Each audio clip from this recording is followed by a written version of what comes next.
जीवन को अगर ध्यान से देखें तो साफ दिखता है कि हम बहुत कुछ करना चाहते हैं। हमारे मन में अनगिनत योजनाएं और सपने सजाए जाते हैं, पर वास्तविकता वही होती है जो प्रारब्ध में लिखा है। आपके हर प्रयास के बावजूद जो घटित होता है वो उसी अदृश्य धागे का परिणाम है जो आपके लिए पहले से तय है। इंसान सोचता है कि वो स्वतंत्र है, कि उसके निर्णय उसके अपने हैं, पर स्वतंत्रता भी उस नियति की डोर में बंधी हुई है। यही जीवन का गहरा रहस्य है। आप सोचते हैं कि आप चुन रहे हैं, पर सच तो यह है कि आपका चुनाव भी प्रारब्ध की दिशा में ही होता है। कितनी बार आपने ठाना कि आज से मैं बदल जाऊंगा, कुछ नया शुरू करूंगा, पर दिन समाप्त होते होते वही हुआ जो होना था। प्रारब्ध की शक्ति इतनी गहरी होती है कि जब वो चाहता है, असंभव रास्ते भी आपके लिए आसान हो जाते हैं, और जब वो नहीं चाहता तब कितनी भी कोशिश करें परिणाम नहीं मिलता। इंसान अपने दिमाग को मालिक समझता है, पर असली मालिक तो वही परम सत्ता है, वही अदृश्य हाथ, वही ईश्वर। ये प्रारब्ध क्यों बनता है? ये आपके पिछले कर्मों का फल है। आप चाहें जितना भागें, छुपें या इनकार करें, पर फल आपको भुगतना ही होगा। इसे आप न्याय कहें या सजा, ये सिर्फ आपके अनुभव का एक हिस्सा है। लेकिन प्रारब्ध आपको पूरी तरह गुलाम नहीं बनाता। ये आपको वे अनुभव देता है जो आपके विकास के लिए आवश्यक हैं। सुख, दुख, कठिनाई, ये सभी आपके जीवन के शिक्षक हैं। इंसान अक्सर देखना नहीं चाहता, दुख को श्राप मानता है, सुख को वरदान, पर वास्तव में दोनों ही आपके भीतर छिपे पाठ हैं। आप सोचेंगे कि क्या इंसान कुछ बदल सकता है? बदल सकता है, पर दिशा वही होगी जो प्रारब्ध तय करता है। जैसे किसी बीज का वृक्ष बनने का प्रारब्ध तय होता है। आप उसे पानी और खाद दे सकते हैं, पर यह नहीं बदल सकते कि वो नीम ही बनेगा। पर आप ये तय कर सकते हैं कि नीम कितना हरा भरा, मजबूत या कमजोर होगा। इंसान का दिमाग बार बार उलझता है, क्योंकि उसे लगता है कि वो कंट्रोल में है, पर जब घटनाएं उसके अनुसार नहीं घटती, वो दुखी हो जाता है। यही दुख की जड़ है। यदि आप समझ लें कि आपका काम केवल कर्म करना है और परिणाम पहले से तय हैं, जीवन सरल हो जाएगा। संत कहते हैं, समर्पण कर दो। इसका अर्थ है ये स्वीकार करना कि मैं सब कुछ तय नहीं कर सकता। जब आप ये मान लेते हैं, तभी शांति आती है। आप परिणाम के पीछे पागल नहीं होते, आप बस कर्म करते हैं और जो होता है उसे स्वीकार कर लेते हैं। सोचिए, कितने लोग मेहनत करते हैं पर सफलता नहीं मिलती, और कितने मामूली प्रयास करने पर भी बड़ी सफलता पा लेते हैं। यही प्रारब्ध का खेल है। कोई चाहे जितना भागे, प्रारब्ध अपनी घड़ी पर दरवाजा खोल ही देता है, और जब समय आता है, वही छोटे कदम पहाड़ हिला देते हैं। घमंड टूट जाता है जब आप समझते हैं कि आपने कुछ नहीं किया, बस माध्यम बने। असली खिलाड़ी प्रारब्ध और भगवान है। इसे स्वीकारना कठिन है, क्योंकि अहंकार मरना नहीं चाहता, पर जब ये समझ भीतर उतर जाती है, तब जीवन से शिकायत समाप्त हो जाती है। दूसरी तरफ कई लोग ये सोच बैठते हैं कि अगर सब पहले से तय है तो प्रयास करने का कोई मतलब नहीं। ये सोच बिल्कुल गलत है। प्रारब्ध रास्ता तय करता है, पर चलना आपको ही पड़ता है। जैसे आपको अन्न मिलेगा ये तय है, पर हल चलाना और मेहनत करना आपको करना ही होगा। यदि आप आलस करेंगे तो भूखा भी रह सकते हैं। यही कारण है कि शास्त्र कहते हैं, कर्म ही धर्म है। आपको तय है कि जीवन में क्या सीखने के लिए परिस्थितियां आएंगी। गुस्सा करने या दुखी होने से कुछ नहीं बदलता।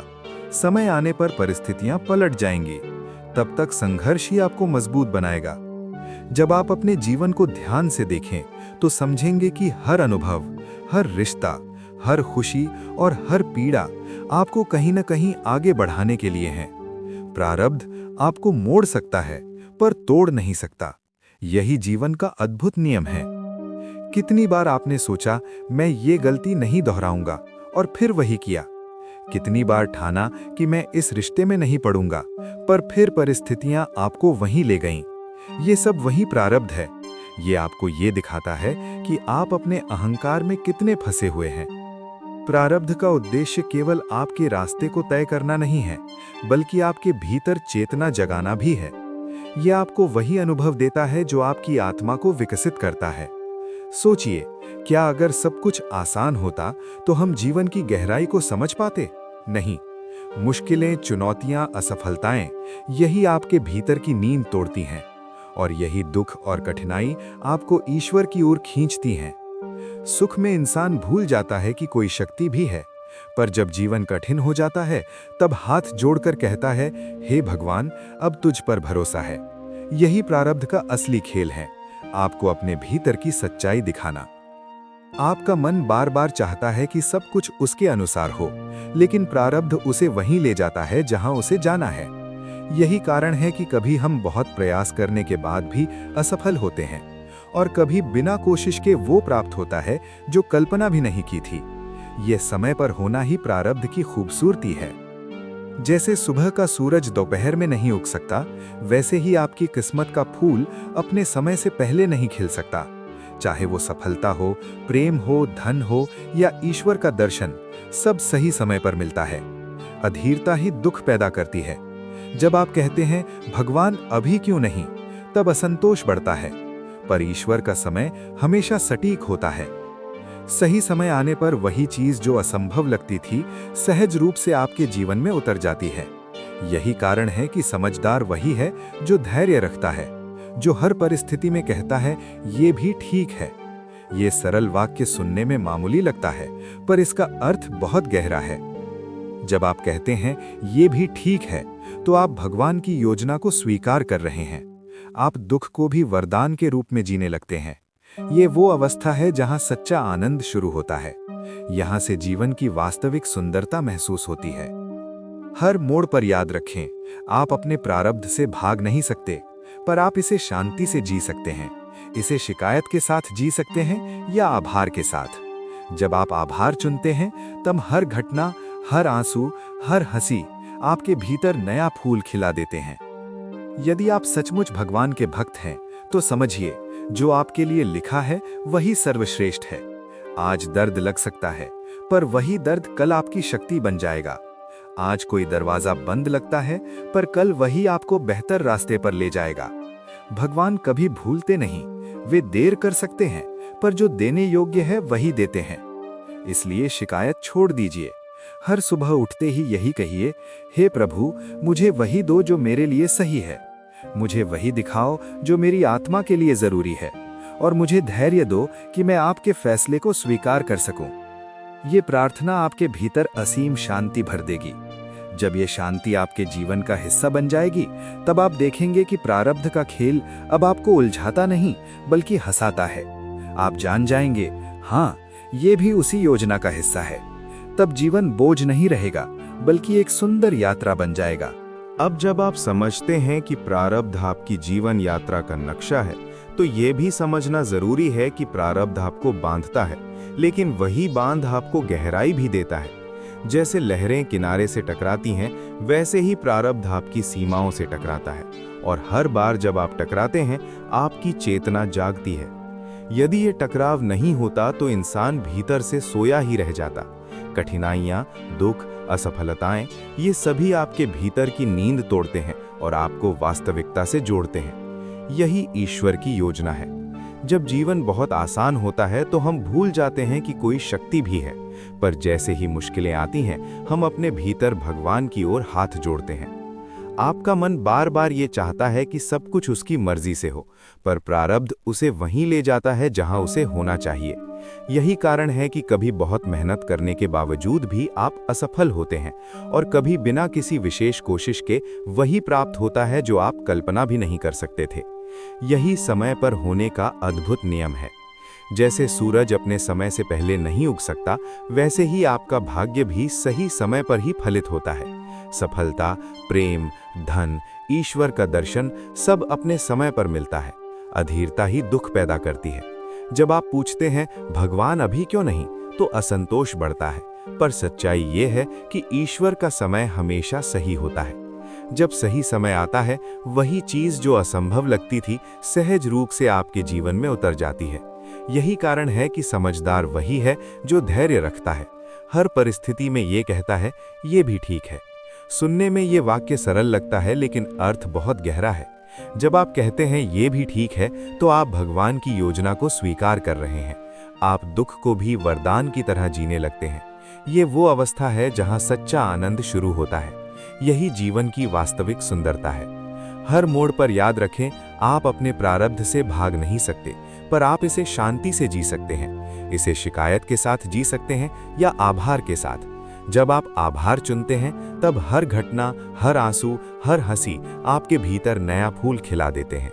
यदि आप सचमुच भगवान के भक्त हैं, तो समझिए जो आपके लिए लिखा है वही सर्वश्रेष्ठ है। आज दर्द लग सकता है, पर वही दर्द कल आपकी शक्ति बन जाएगा। आज कोई दरवाजा बंद लगता है, पर कल वही आपको बेहतर रास्ते पर ले जाएगा। भगवान कभी भूलते नहीं। वे देरी कर सकते हैं, पर जो देना है वही देंगे। इसलिए शिकायत छोड़ दीजिए। हर सुबह उठते ही यही कहिए, हे प्रभु, मुझे वही दो जो मेरे लिए सही है।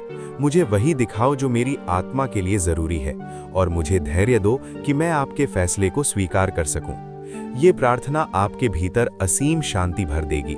जब ये शांति आपके जीवन का हिस्सा बन जाएगी, तब आप देखेंगे कि प्रारब्ध का खेल अब आपको उलझाता नहीं, बल्कि हंसाता है। आप जान जाएंगे कि हाँ, ये भी उसी योजना का हिस्सा है।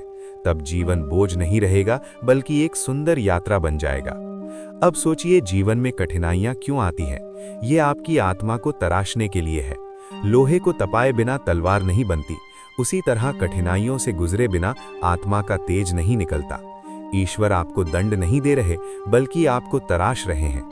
यही कारण है कि दुख और बाधाएं वरदान हैं। ये आपके अहंकार को बार बार तोड़ते हैं। जब आप सोचते हैं कि सब कुछ आपके कंट्रोल में है, तभी कोई झटका आता है। यही अहंकार का पतन है, जो आपको आध्यात्मिकता की ओर ले जाता है। कितने लोग हैं जिन्होंने दुख झेलकर भगवान को पाया है? सुख में कोई भगवान को याद नहीं करता। सुख में हम कहते हैं, देखो मैंने किया, पर दुख ही हमें याद दिलाता है कि हम अकेले कुछ नहीं कर सकते। यही प्रारब्ध का सबसे सुंदर खेल है, आपको तोड़ना और फिर जोड़ना। आप सोचते हैं कि यदि सब पहले से लिखा है, तो भगवान हमें क्यों सजा देते हैं? ये सजा नहीं, ये सीख है। जैसे लोहे को तपाए बिना तलवार नहीं बनती, वैसे ही आत्मा को कठिनाइयों से गुजरे बिना उसका पेज नहीं निकलता। जब ये समझ भीतर उतर जाती है, तो आंसू भी आभार में बदल जाते हैं। इंसान के भीतर दो शक्तियां होती हैं, मन और प्रारब्ध। मन अपनी इच्छाएं थोपता है, पर प्रारब्ध उसे वहीं ले जाता है जहां उसे होना है। यही कारण है कि कभी आप प्रयास के बावजूद असफल होते हैं, और कभी बिना किसी प्रयास के सफलता मिलती है। समझदार वही है जो ये जानता है, प्रारब्ध रास्ता तय करता है, पर चलना हमें ही पड़ता है। यही जीवन का नियम है। यदि आप इस गहरी समझ को अपनाते हैं, तो जीवन में घमंड टूट जाता है, अहंकार मर जाता है। जब आप स्वीकार कर लेते हैं कि असली खिलाड़ी प्रारब्ध और भगवान है, तब जीवन से शिकायत खत्म हो जाती है। इस प्रकार प्रारब्ध आपको मोड़ सकता है, पर तोड़ नहीं सकता। वही आपको वहीं ले जा रहा है जहां आपके जीवन का फूल खिलना है। बस धैर्य रखें, विश्वास रखें और भगवान को थाम लें। अंत में वही रहेंगे, वही साथ देंगे। हर अनुभव, हर दुख, हर ठोकर आपको आपके विकास की ओर ले जा रहा है। आप अपनी समझ से चाहे लाख योजनाएं बनाएं, अंतिम निर्णय वही करता है। और जब ये सच भीतर उतर जाता है, तब आप दुखी नहीं रहते। आप देखेंगे कि जब आप जोर लगाते हैं, चीजें बिगड़ जाती हैं, और जब आप छोड़ देते हैं, सब अपने आप ठीक हो जाता है। यही प्रारब्ध का कमाल है। जब आप छोड़ देते हैं, आप नियति के साथ बहने लगते हैं और जीवन सहज हो जाता है।